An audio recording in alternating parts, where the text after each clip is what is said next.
Clebord. Et ce soir dans Pas plus au Clebord, eh ben, nous avons des chroniqueurs inclassables, incorruptibles, incontrôlables avec le pote à Gabi. Bonsoir. À mes côtés, également la délicieuse Pétula. Bonsoir tout le monde. Et puis quelque part dans la salle, Jeff, Baruch d'Espignolade, FX et JM également. Mais sans plus attendre, une petite chroniquette de notre pote à Gabi. Moi, je voulais juste réagir à l'édito du chef qui disait ah ouais, putain, j'espère que quand même les Espagnols ils vont garder le cap.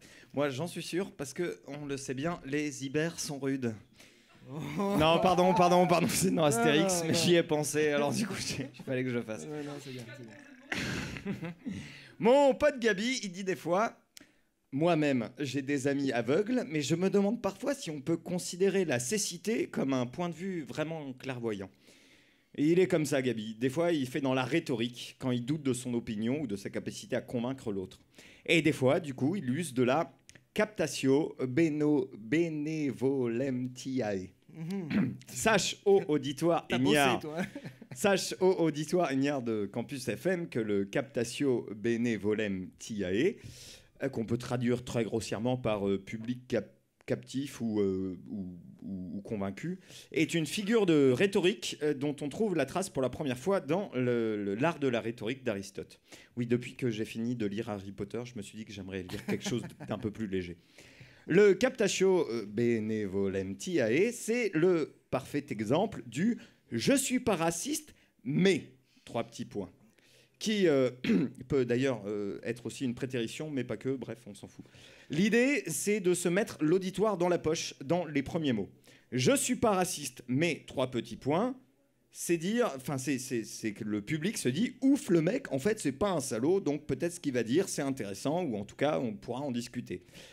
Alors, bien sûr, la figure ainsi énoncée paraît un peu palote, voire faiblarde, mais en réalité, elle est fréquemment hésitée.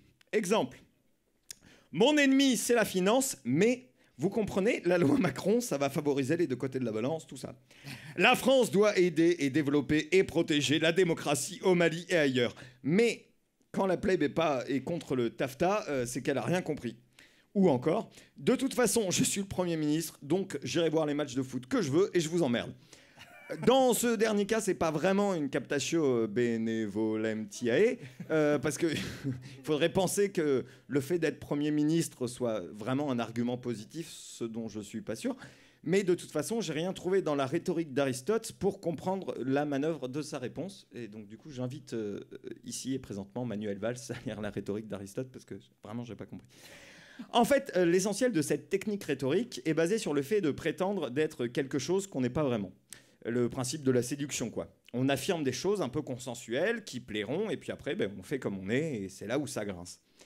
Petite parenthèse, avant toute chose, j'entends d'ici les objections des ceux qui me diront que non, pas du tout, et que eux, quand ils draguent, ils restent eux-mêmes. Bon, sans doute, mais il y a forcément quelque chose qui change, parce que vous en conviendrez tous, dans un couple, il y a un amant et un après. Et lorsque l'être aimé se rend compte de qui vous êtes vraiment, il finit en pleurs et que naïvement vous tentez de sécher ses larmes, mais vous n'essuyez qu'un refus. Bon, peut-être que j'exagère parce que malgré moi, j'envie les ceux qui meurent d'amour et qui finissent leur vie en coma idyllique.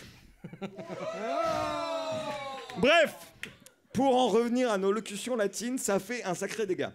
Parce que le gars qui dit « je suis pas raciste, mais trois petits points », d'une part, il y croit dur comme fer. Vraiment, c'est le coup de la méthode Coué.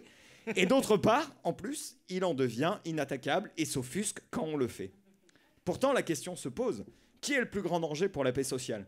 L'entreprise qui finance par le comité d'entreprise des colos pour les gosses mais licencie 7000 pères de famille en délocalisant ? Ou bien le fils d'un de ses pères qui raye la bagnole du dit patron ? Qui est le plus dangereux pour l'environnement, pour la survie de la planète ? La famille qu'on vient culpabiliser par une campagne au porte-à-porte pour les sensibiliser au recyclage et aux gestes éco-citoyens, ou bien Total qui finance cette campagne mais génère 5,9 milliards de bénéfices grâce à l'exploitation de gisements de pétrole ou de gaz de schiste. J'ai bossé 1 an comme auxiliaire de vie pour un banquier et je me suis retrouvé à une espèce d'apéro où le directeur national, c'est le directeur national de la banque qui vient. Et il lève son verre, il a commencé son discours par un tonitruant « camarade ». Et j'ai ri entre les bulles de mon champagne pour éviter de pleurer. Je reconnais, Christophe, que ça a l'air de rien comme ça. On s'en fout en fait de cette figure de rhétorique, au fond. C'est que des mots, c'est que du vent. C'est juste qu'au bout d'un moment, ça devient compliqué de parler à ceux qui croient qu'ils sont de gauche parce qu'ils votent socialiste. À ceux qui se scandalisent du sort des migrants sous le pont de la Chapelle, mais que quand même, ils disent qu'on ne peut pas accueillir toute la misère du monde. Et c'est les mêmes mecs qui me traitent d'anard utopiste, de mec qui n'a pas le sens des réalités quand j'explique que finalement, ce serait plus simple d'arrêter de mettre le monde dans la misère.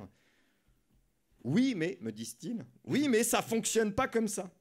Là, j'ai arrêté la conversation parce que j'ai pas osé lui dire que c'est ça qui fonctionnait mal. Pour en finir avec cette figure de rhétorique, Virgin Money, la banque de Virgin, parce que Virgin, c'est aussi une banque qui font de la culture. Ah oui. Ouais. Virgin Money vient de sortir 4 cartes bleues sur lesquelles on peut voir les titres, c'est affiché dessus, on peut voir les titres des Sex Pistols. On peut avoir une carte bleue, Anarchy in the UK, si on veut. Vraiment.